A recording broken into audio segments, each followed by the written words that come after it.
Existe uma passagem nas Escrituras Sagradas que, à primeira vista, parece virar de cabeça para baixo tudo o que a gente acha que sabe sobre Deus. A história é a seguinte: Jacó, um simples mortal, entrou numa briga com o próprio Deus e, pasme, saiu vitorioso.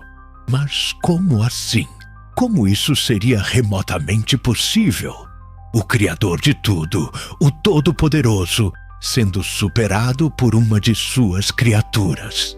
Será que a Bíblia não estaria forçando a barra? Neste vídeo, nós vamos mergulhar fundo em um dos confrontos mais enigmáticos de toda a Bíblia, para desvendar por que Deus decidiu lutar com Jacó. Para sacar o verdadeiro significado por trás dessa contenda, a gente precisa primeiro voltar um pouco e entender o cenário caótico em que Jacó estava metido. O capítulo 32 do livro de Gênesis nos pinta um retrato de Jacó sob uma tensão simplesmente absurda. Depois de passar anos bem longe de casa, ele está na iminência de reencontrar seu irmão gêmeo, Esaú. E não é um reencontro qualquer. Ele está vindo com um bando de 400 homens armados. Sim, aquele mesmo irmão que ele enganou, que ele ludibriou e de quem ele precisou fugir para não morrer. Só que agora não há mais para onde correr. O confronto é inevitável. Dominado pelo pavor, Jacó começa a tomar providências desesperadas.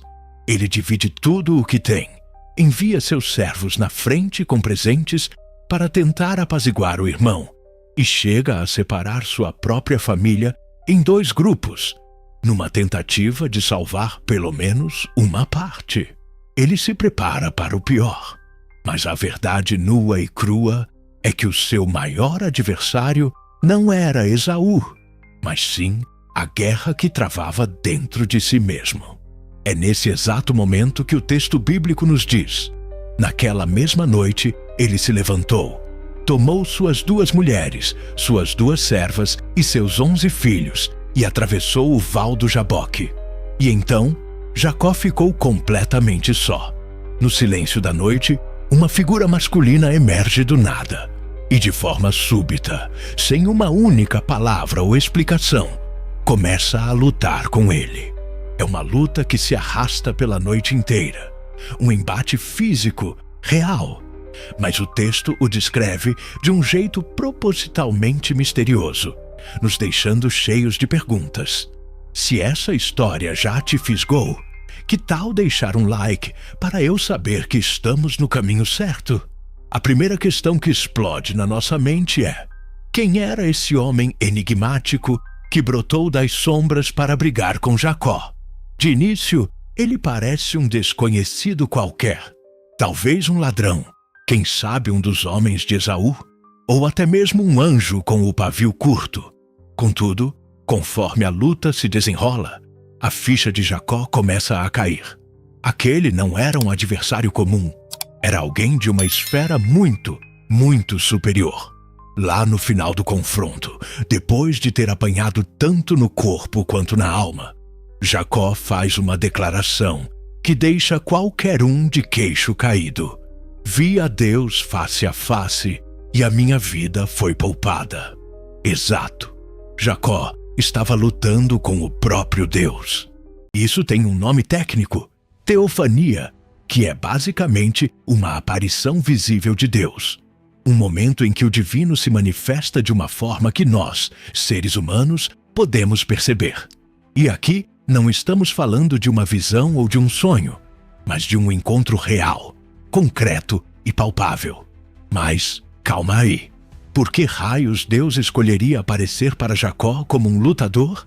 Ele poderia ter se manifestado como um anjo radiante, como uma sarça em chamas, ou como uma voz que ecoa dos céus, como fez em tantas outras ocasiões. Mas não. Dessa vez, ele veio no modo UFC. E por mais que essa escolha soe estranha no começo, quando a gente dá um passo para trás e olha o quadro geral da Bíblia, ela começa a fazer todo o sentido.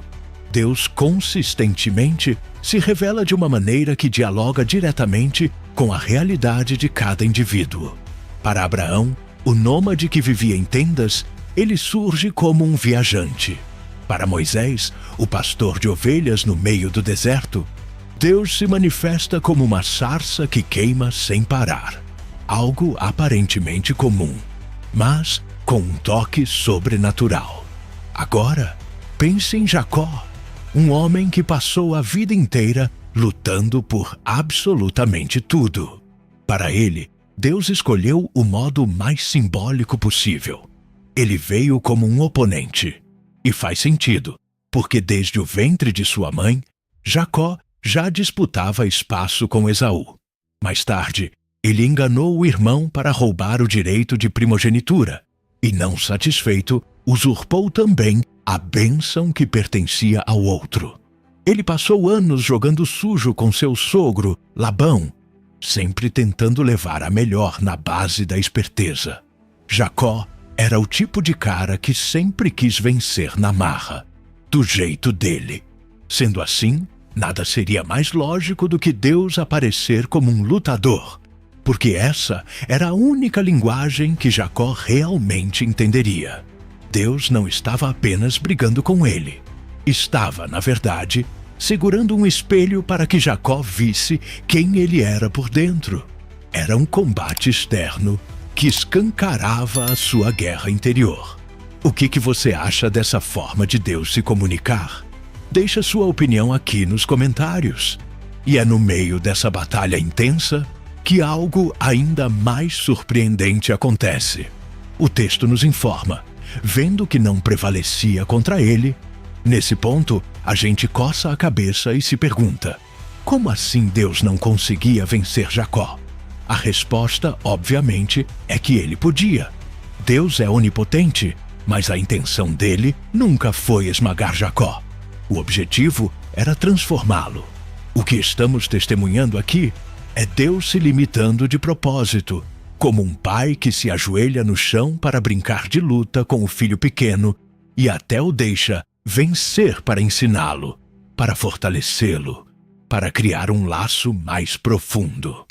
O foco não era a vitória, mas sim o relacionamento.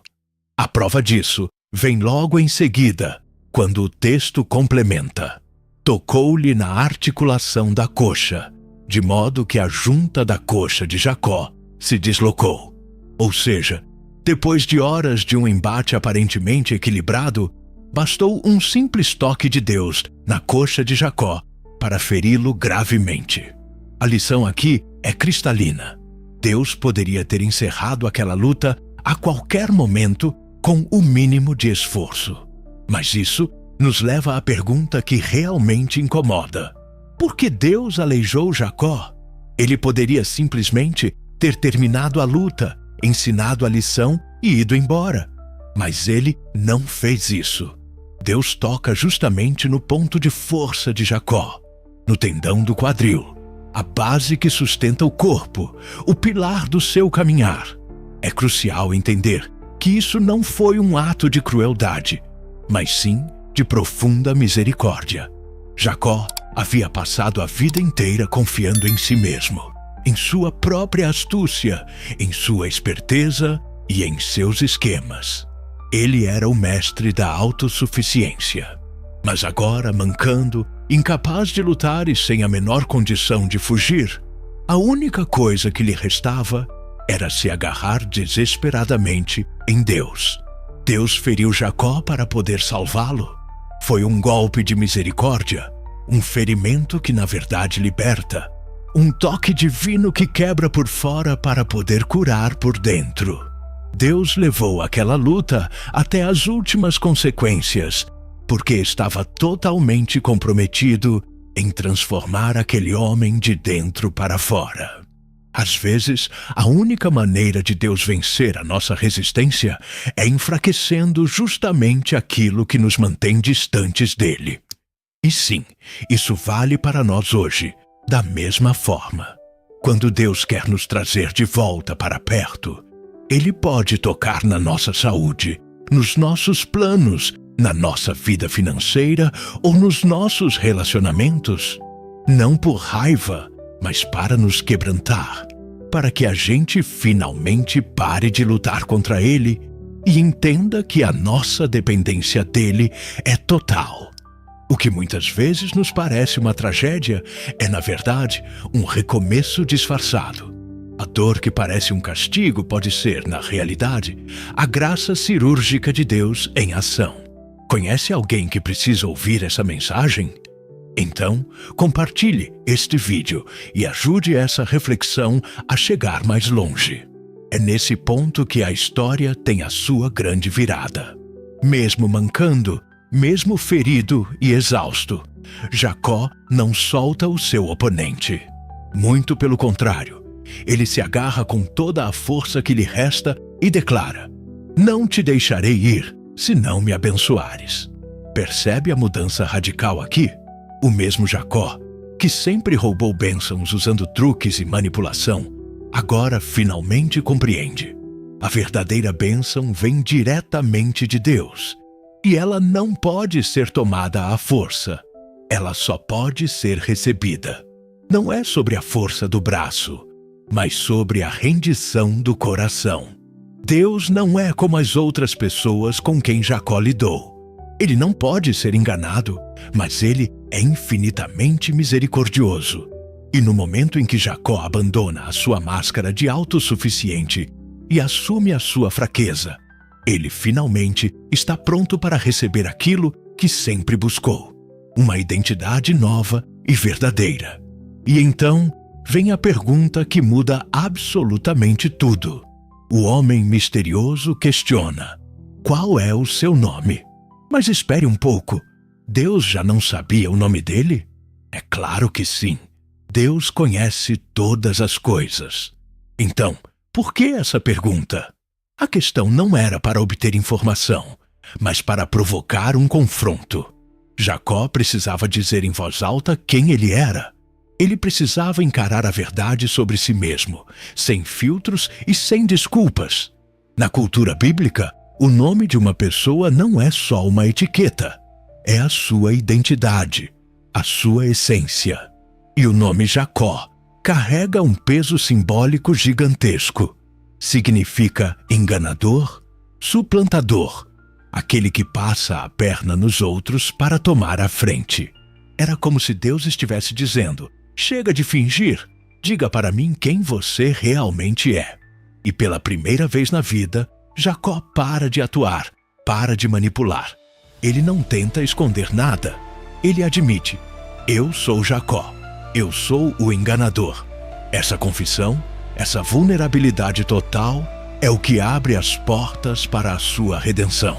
É nesse momento que Deus declara: "Não te chamarás mais Jacó, mas Israel, pois como príncipe lutaste com Deus e com os homens e prevaleceste." Esse é o ponto de virada definitivo. O velho Jacó, o trapaceiro profissional, morre simbolicamente ali, naquele lugar, e nasce Israel, que carrega um novo nome, um novo destino e uma nova história. O significado mais aceito para Israel é aquele que luta com Deus. Mas, mesmo depois de toda essa reviravolta, aquela pergunta inicial continua martelando na nossa cabeça. O que, afinal, significa prevalecer contra Deus? Como um ser humano pode vencer o Criador do universo? Porque, convenhamos, a ideia parece absurda. Deus é todo-poderoso. Se ele quisesse, poderia ter transformado Jacó em pó com um simples sopro. Um único toque na coxa foi o suficiente para deslocá-la. Imagine se Deus realmente quisesse lutar para vencer. A chave para entender isso está aqui. Jacó não venceu Deus pela força bruta, mas sim pela perseverança em meio à sua fraqueza. Ele prevaleceu não por ter derrotado Deus, mas por não ter desistido de Deus. Enquanto muita gente joga a toalha quando Deus parece distante ou silencioso, enquanto outros fogem quando a dor aperta, Jacó se agarra em Deus mesmo estando ferido, mancando em lágrimas e sem entender absolutamente nada do que estava acontecendo. Aquela luta foi muito menos sobre músculos e muito mais sobre o espírito. Foi uma guerra travada entre o orgulho e a rendição, entre o eu me viro sozinho e o eu dependo totalmente de ti. E quando Jacó finalmente parou de lutar com o mundo e começou a se segurar em Deus, a verdadeira vitória veio, e com ela, a transformação completa. Prevalecer contra Deus, no fim das contas, é perder tudo aquilo que é falso em nós para ganhar tudo o que é verdadeiro nele. É ser ferido no orgulho para ser curado na identidade. Jacó foi derrotado em sua autoconfiança, e essa foi a sua maior vitória. Foi ali que ele parou de fingir, parou de manipular, parou de fugir e aprendeu, finalmente, a confiar, a depender e a se render. Agora, se você deseja se aprofundar ainda mais no estudo da palavra, eu te faço um convite para conhecer a plataforma do Biblá, que conta com mapas mentais e videoaulas sobre todos os livros da Bíblia. É um material completíssimo que vai te ajudar a compreender as Escrituras com uma clareza e uma profundidade que você nunca viu. E ainda acompanha vários bônus especiais para auxiliar na sua caminhada. O link para você fazer parte está aqui na descrição.